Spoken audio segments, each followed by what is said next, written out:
During the fall of 1965, the 4 members of the Higgins family disappeared from their Yorkshire cottage in the village of Ashworth, leaving no clues behind. This incident would have simply become another unresolved file with the local police, if not for a discovery made by investigators 3 months afterward. They found a concealed room under St. Mary's Church that housed the Higgins family's personal possessions, as well as meticulous diary pages depicting rituals the Church of England had outlawed hundreds of years before. Most strangely, the last journal entry was made 2 weeks following the family's reported vanishing. For almost 6 decades, the church has declined to speak about what was found, and the Higgins cottage stands empty to this very day. This case becomes even more alarming when considering that in 1985, investigators who accessed sealed church records learned the Higgins family was not the initial group to vanish under such mysterious conditions. This evening, I will disclose the true events of that peaceful Yorkshire village, using previously unreleased documents and the account of the sole remaining witness who has chosen to end 40 years of silence. Before we proceed with the tale of the Higgins family and their link to St. Mary's Church, be aware, this channel is not suited for all viewers, but only for the most courageous individuals who seek to reveal the most hidden mysteries others avoid. If you count yourself among these genuine seekers of the unknown, subscribe now and comment below to tell me which country you are in. Not many channels have the courage to share the kinds of stories we cover. Hear narratives that those in power attempted to erase permanently. Let us now venture into the darkness of 1965, Yorkshire, and uncover the horror that lay in wait in Ashworth village. The events in that tiny Yorkshire settlement would fundamentally shake the villagers' understanding of their serene, devout community and expose a secret agreement that had guarded horrific truths for almost 50 years. Ashworth was a place where the passage of time felt altered, and its age-old stone walls contained memories from 800 years of human history. Tucked away in the Yorkshire dales, surrounded by soft hills that turned a heather purple every fall, it was a home to scarcely 300 people, the majority of whom had ancestors stretching back 5 or 6 generations within the same small collection of homes. The village focused around St. Mary's Church, an impressive Norman building whose aged limestone tower reached nearly 100 feet into the sky, dominating the surroundings. Constructed in 1187 over the grounds of an older Saxon chapel, local tales suggested the site had been deemed holy long before Christianity came to the Dales. The large oak doors, strengthened with iron bands that had blackened with time, groaned ominously in the relentless wind from the moors. The fall of 1965 brought an uncharacteristic cold to Yorkshire that seeped into the village's very core. The leaves changed color sooner than anyone could recall, covering the hills in rich reds and golds that looked almost supernatural in their brilliance. A lingering fog started to cover the valley each night around dusk, clinging to the ancient stones of St. Mary's, as if it were alive. This fog was so dense that numerous residents claimed to feel lost while walking through the churchyard at twilight, as though the well-known paths had moved in the haze. The church bells, which had rung on schedule for centuries to mark the time and call people to service, started to sound altered that season.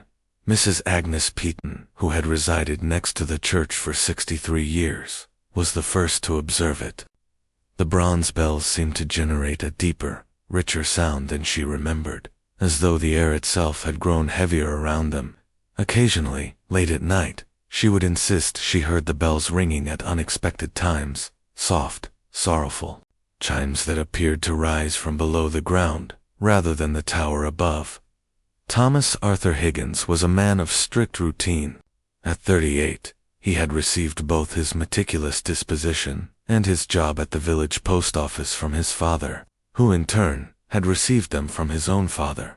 Each day at exactly 7 a.m., Thomas would leave his cottage on Church Lane, wearing his neatly pressed suit and holding his weathered leather bag.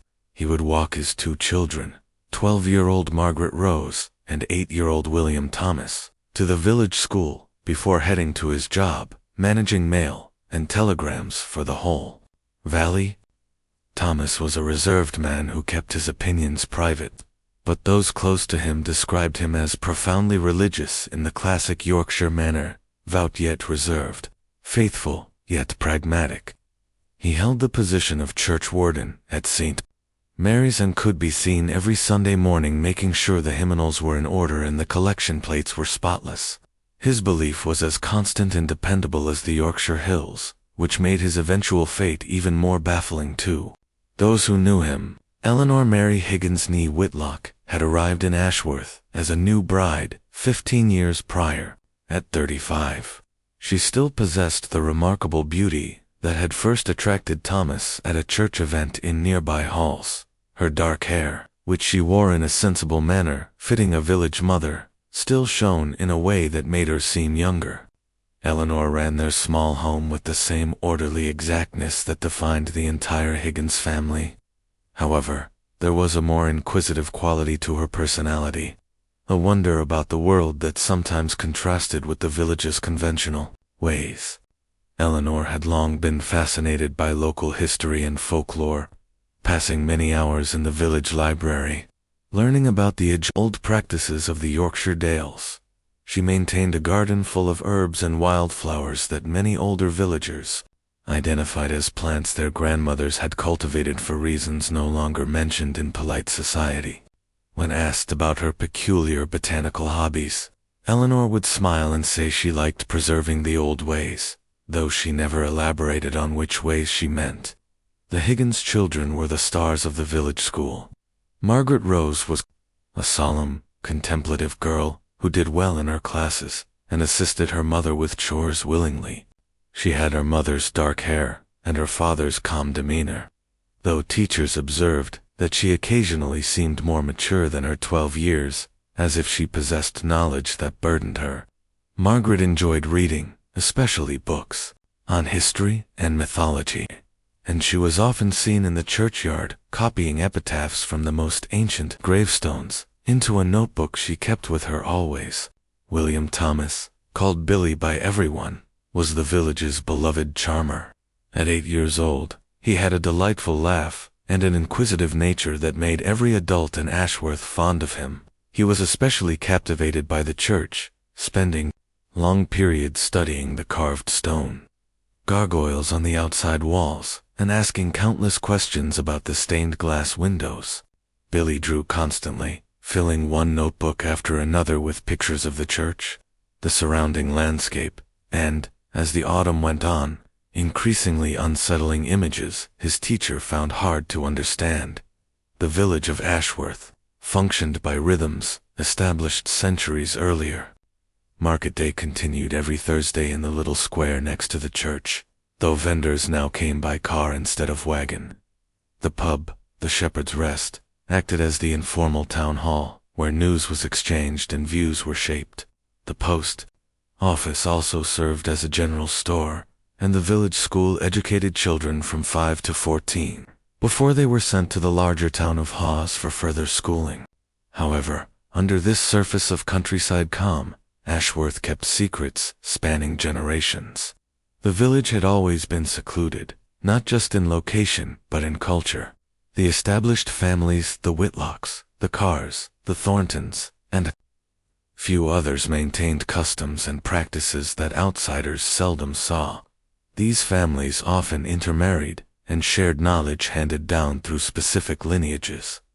Mrs. Margaret Thornton, the village librarian, an unofficial historian, came from one of Ashworth's original families.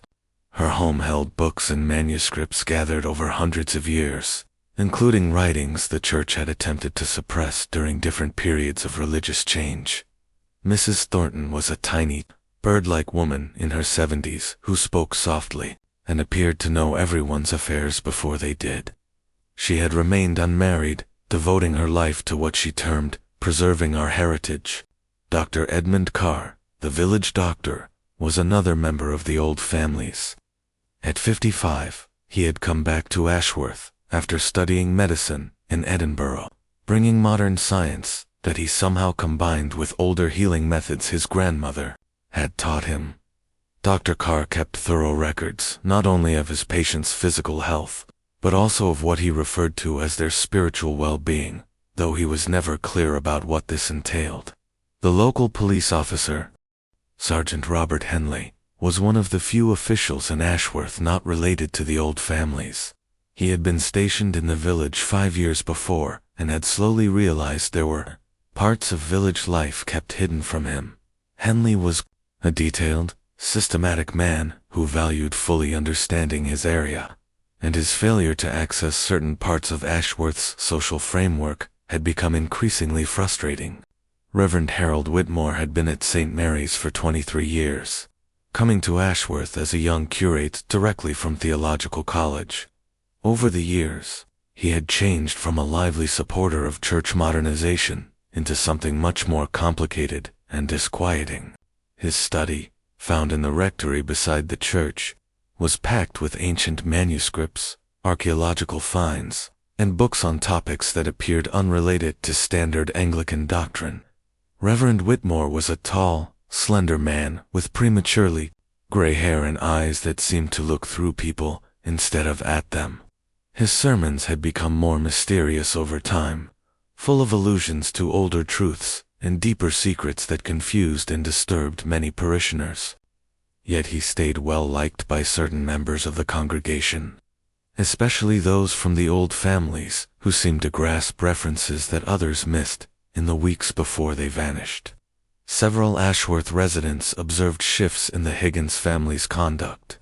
The changes were slight initially, Eleanor spending extra time in the churchyard, Thomas looking preoccupied and anxious, the children growing more reserved.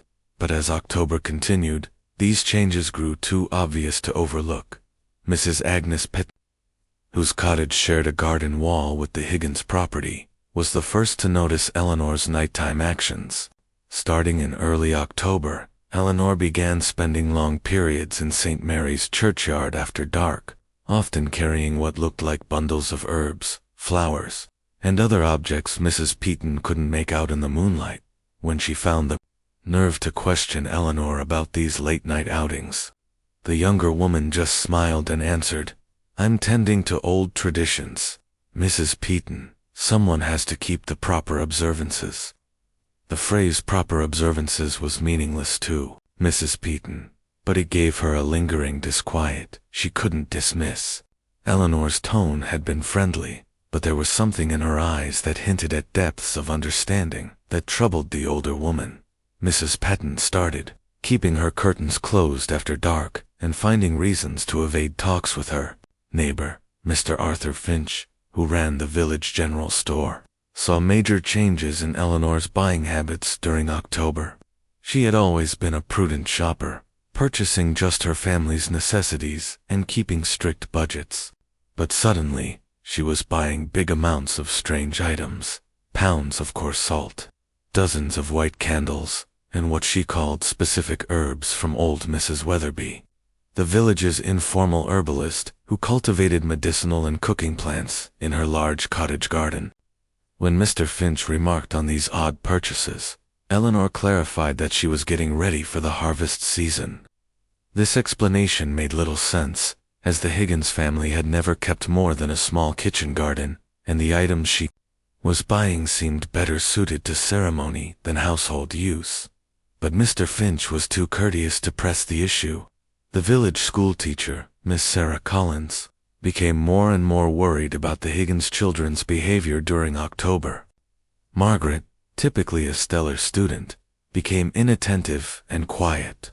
She was often found gazing out the classroom window toward St. Mary's Church, and when asked to answer questions, she would reply as if waking from a dream. Her essays, once examples of clear thought and correct grammar, began including references to ancient wisdom and lost truths that seemed to advance for a young Billy's behavior was even more concerning. The usually happy and chatty boy had become fixated on drawing, using every spare moment creating the same troubling picture repeatedly. The drawing depicted robed figures surrounding what seemed to be an altar with symbols Miss Collins didn't recognize, but that somehow deeply unsettled her. When she asked Billy to explain his art, He would only say he was drawing what Mommy and Mr. Whitmore taught me about the old church. Miss Collins tried to share her concerns with Thomas during a parent meeting in mid-October, but found him avoidant and clearly upset.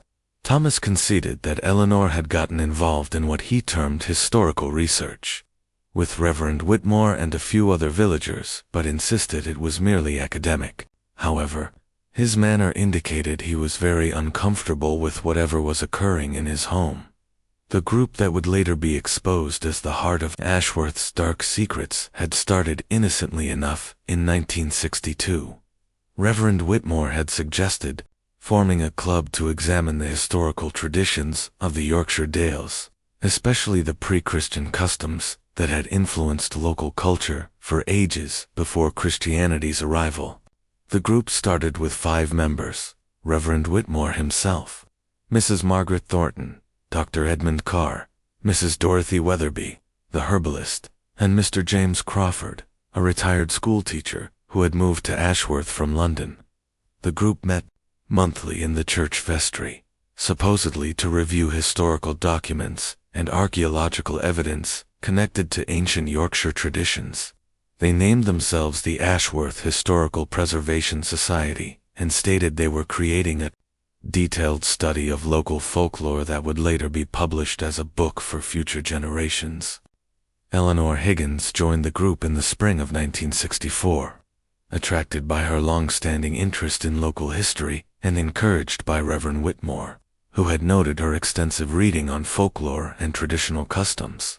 Eleanor turned out to be an eager and committed member, contributing research on herbal medicine and seasonal festivals that amazed the other members with its depth and accuracy. What the public didn't know was that the Historical Preservation Society's activities had slowly expanded far beyond academic study. By 1963, the group had started what they called practical demonstrations of ancient rituals, initially justifying these actions as needed for understanding the historical contexts they were studying. These demonstrations began simply enough: seasonal festivals based on farming cycles, herbal preparation methods used for centuries, and meditation practices they claimed came from Celtic spiritual traditions. However, under Reverend Whitmore's direction, these practices had become increasingly elaborate and disturbing. The vicar had persuaded the group that true comprehension of ancient traditions demanded not just intellectual study but actual participation. He contended that the early church had suppressed valuable spiritual knowledge, and that recovering these traditions was both academically important and spiritually essential. By the time Eleanor joined, the group was meeting twice a month with extra special observances planned around what they termed significant dates in the ancient calendar. These observances happened in a room under St. Mary's Church that Reverend Whitmore claimed to have found during renovation work. The room, he explained, had been used for religious purposes long before the current church was built and represented a direct link to the spiritual practices of their ancestors. Eleanor's enthusiasm for the group's work impressed all the members.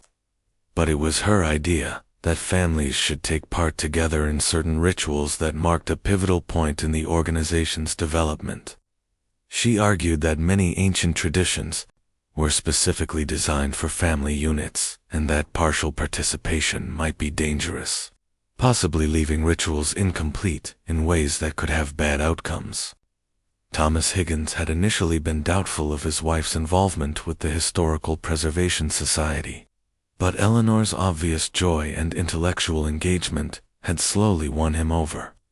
She would return from meetings full of excitement about new finds and insights, sharing tales of Yorkshire's hidden history that fascinated even Thomas's practical mind. When Eleanor proposed that he might like attending some of the group's presentations, Thomas agreed to visit one of their regular meetings. The meeting Thomas attended in June 1964 seemed harmless. Reverend Whitmore had prepared a talk about medieval farming practices, complete with historical documents and artifacts he had borrowed from various local collections. The other members were clearly knowledgeable and passionate about their research, and Thomas found himself genuinely interested in learning about the farming methods his own ancestors might have used centuries before. However, as months passed, and Eleanor became more involved with the group's activities, Thomas began to notice troubling changes in his wife's behavior and attitudes. She started speaking critically of modern religious practices, suggesting that contemporary Christianity had lost essential spiritual knowledge that ancient traditions preserved. She began keeping strange schedules, staying up late to read obscure texts Reverend Whitmore had given her, and waking before dawn to tend to plants and preparations that seemed to have no practical purpose. Most disturbing to Thomas was Eleanor's growing insistence that the children should be taught about the old ways.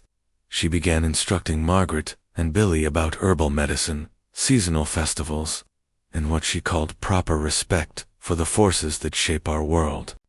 The children seemed to enjoy these lessons at first, but Thomas noticed that they were becoming secretive about what they learned, sharing private jokes and references he didn't understand.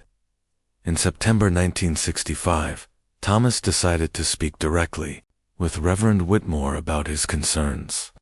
He arranged a private meeting in the vicar's study, intending to discuss Eleanor's growing obsession with the historical group and its effect on their family life.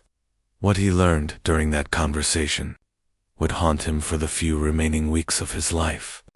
Reverend Whitmore greeted Thomas in his study, a room that had always seemed cluttered with books and papers, but now appeared almost overwhelming in its density of strange artifacts and unfamiliar texts. The vicar listened patiently as Thomas explained his worries, nodding sympathetically and asking thoughtful questions about specific examples of Eleanor's changed behavior.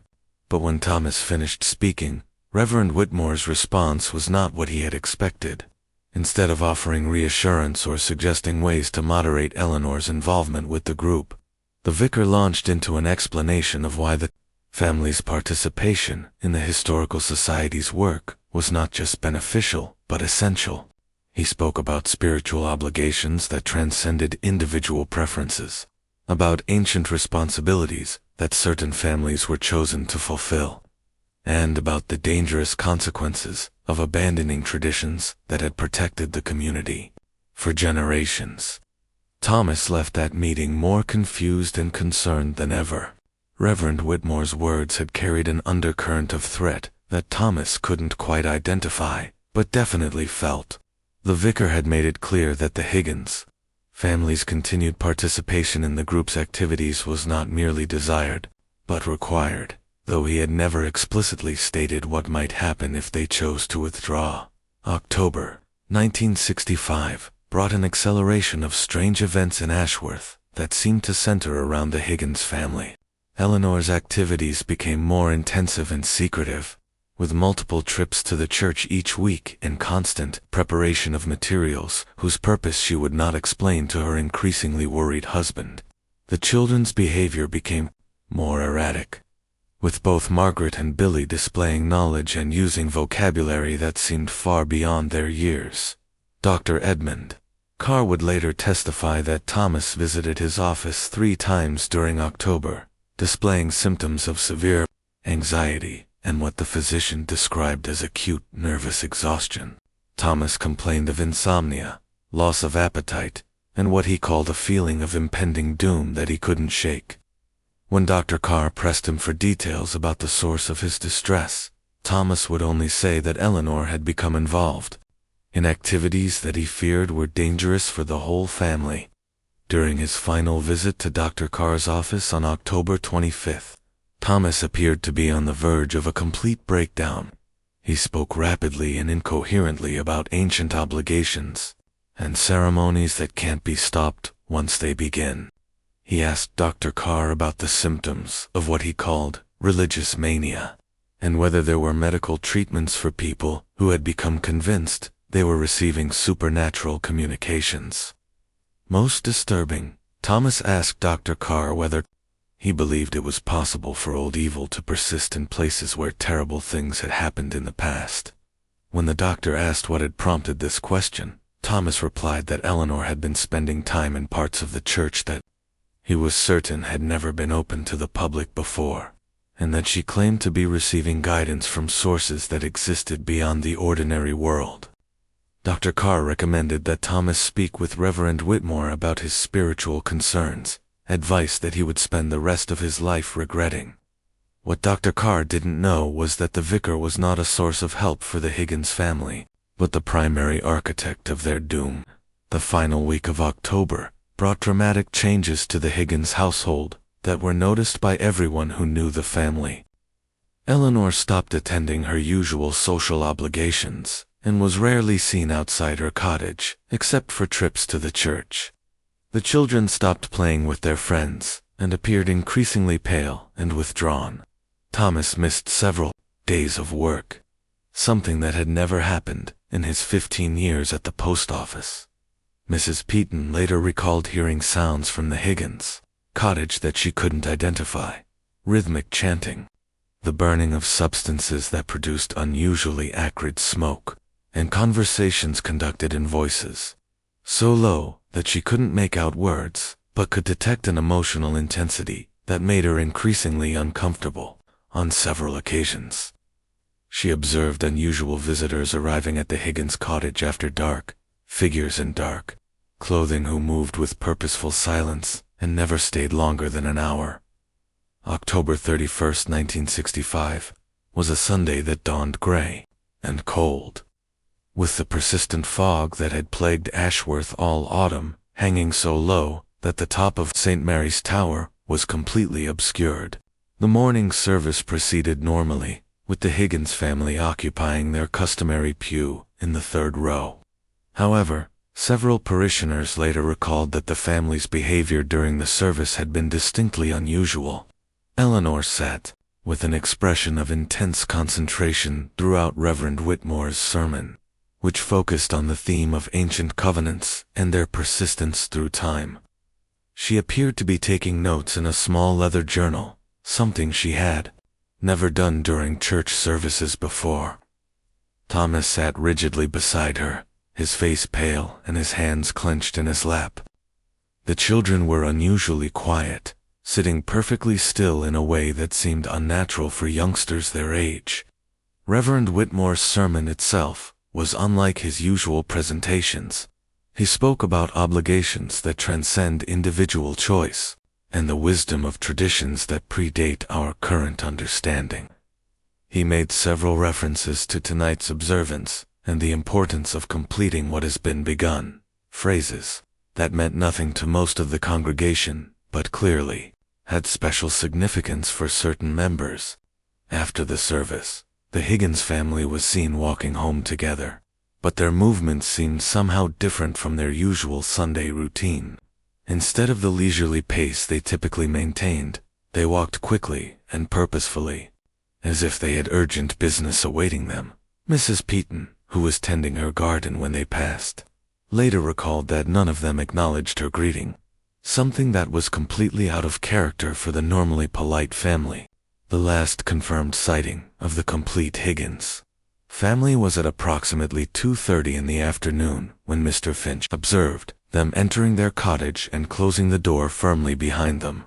What happened next would only be pieced together months later from evidence found in the hidden chambers beneath St. Mary's Church.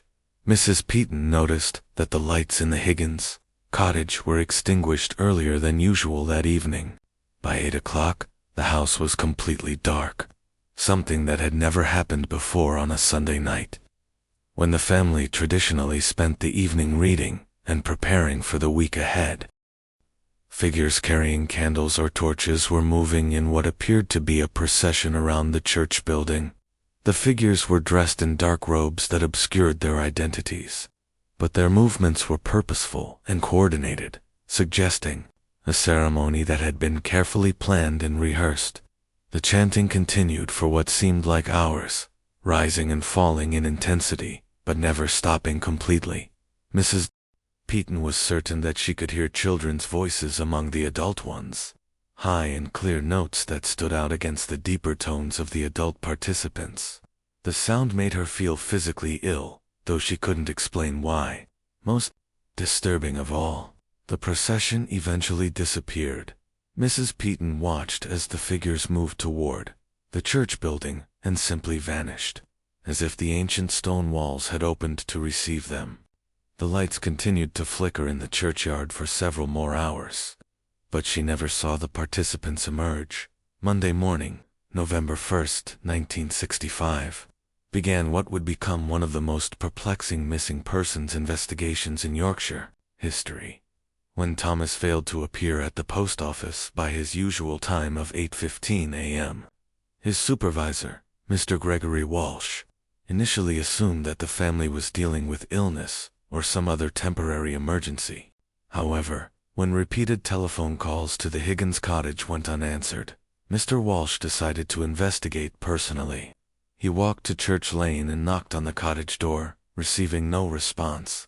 When he peered through the windows, he could see that the interior appeared neat and undisturbed, but there were no signs of current occupation. The cottage felt empty in a way that suggested the absence was not temporary. Mr. Walsh contacted Sergeant Robert Henley, who arrived at the cottage within 30 minutes to begin a preliminary investigation. What Henley found would puzzle him for months and eventually lead to discoveries that would shake the entire community of Ashworth to its foundation. The cottage door was unlocked, something that was unusual but not unprecedented in a village where most residents trusted their neighbors completely. The interior was immaculately clean and organized with no signs of struggle, hasty departure, or foul play. The family's personal belongings were in their expected places. Eleanor's purse, hanging on its usual hook. Thomas's wallet in the dresser drawer where he always kept it. The children's school clothes laid out for Monday morning. In the kitchen, Henley found evidence that the family had prepared and eaten Sunday dinner. The dishes had been washed and put away, and there were no signs that a meal had been interrupted or abandoned. However, he did notice that certain items seemed to be missing from their usual locations.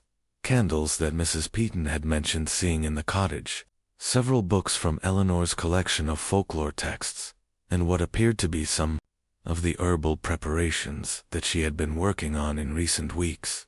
Most puzzling was the discovery in Thomas's small study. On his desk lay an open Bible turned to the Book of Revelation, chapter 20, which deals with the binding of Satan and the judgment of the dead. Written in the margin, in what appeared to be Eleanor's handwriting, was a single line: "The old covenant must be honored at all costs." Below it, in Thomas's more angular script, were the words, "God help us all. I fear we have gone too far to turn back."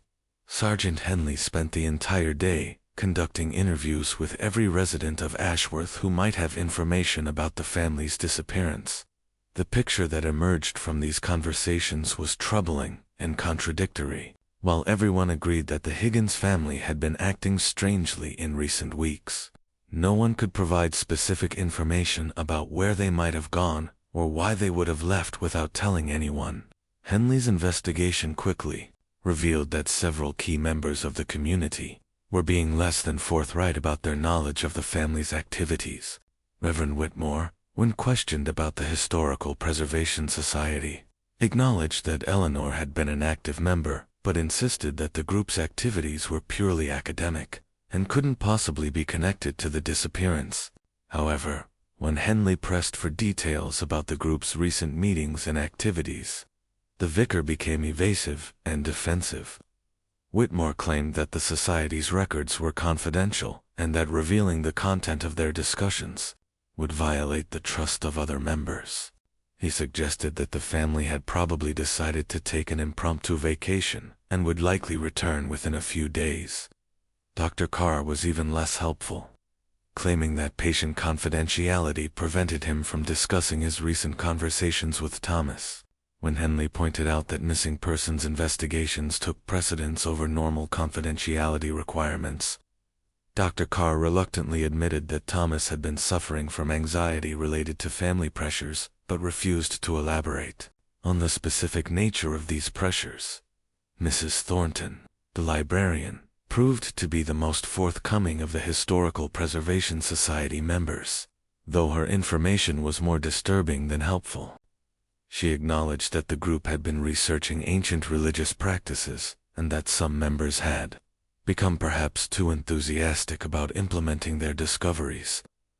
When pressed for details, she mentioned that recent meetings had focused on what she called seasonal observances that were traditional in this area centuries ago. The breakthrough in Henley's investigation came from an unexpected source. Miss Sarah Collins, the school teacher, approached him 3 days after the disappearance with a collection of drawings that Billy Higgins had created during October. The drawings depicted robed figures gathered around what appeared to be an underground altar with symbols and arrangements that seemed far too sophisticated for an 8-year-old child to have invented. Miss Collins also provided Henley with essays that Margaret had written in the weeks before the disappearance. The essays dealt with topics such as the wisdom of ancient traditions and why modern people have forgotten important truths. The writing was technically excellent but contained ideas and references that seemed to come from adult sources, rather than a 12-year-old's imagination. Armed with evidence that the Historical Preservation Society was involved in activities far more serious than academic research, Sergeant Henley decided to search St. Mary's Church more thoroughly than his initial cursory investigation had allowed. What he discovered would transform the missing persons case into something far more sinister. Henley's attention was first drawn to discrepancies in the church's architecture that he had noticed during his initial search, but hadn't considered significant.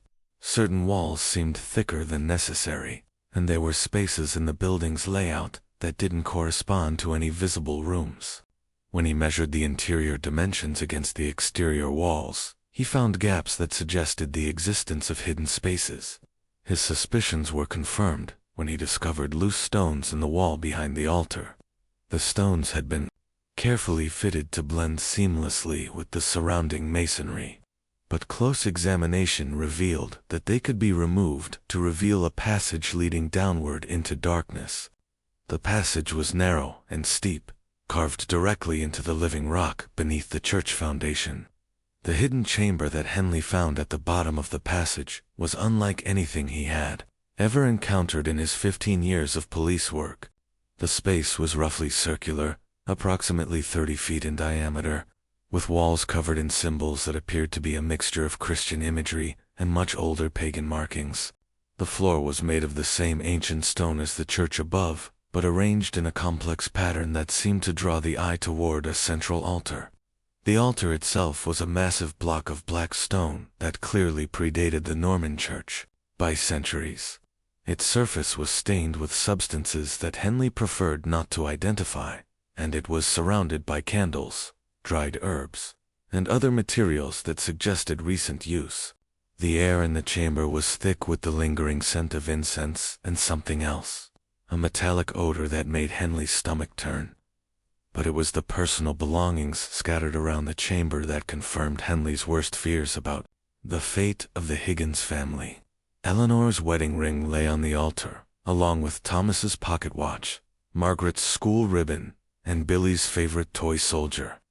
The items were arranged carefully, as if they were offerings rather than simply discarded possessions.